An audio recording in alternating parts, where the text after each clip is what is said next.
స్వామియే శరణమయ్యప్ప.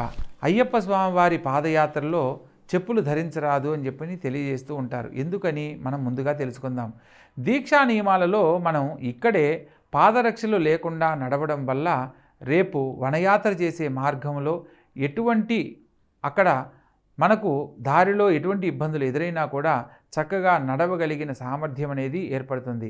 మనం చెప్పులు వేసుకొని నడవడం వల్ల ఏమవుతుంది, అక్కడ ఒక్కసారి గులకలో నడవడానికి ఇబ్బంది పడి ఆ తర్వాత స్వామివారి సన్నిధాన్ని చేరుకోవడానికి ఎన్నో రకాల ఇబ్బందులు ఎదురవుతాయి. కాబట్టి ఆ ఇబ్బందులను అధిగమించడానికి పైగా శని భగవంతుని యొక్క కోరిక మేరకు మనకు అన్ని రకాల ఇహపర సుఖాలు భోగభాగ్యాలు అనుభవించే యోగ్యత ఉన్నా కూడా వాటిని వదిలేసి జీవించడం వల్ల మనం కర్మలను మనంతట మనమే అనుభవిస్తున్న కారణంగా ఏల్నాడు శనిలో కూడా శని భగవంతుడు ఇబ్బంది పెట్టడని తెలియజేయడానికే ఈ యొక్క దీక్షలో పాదరక్షలు ధరించరాదనే అంశాన్ని తెలియజేయబడింది.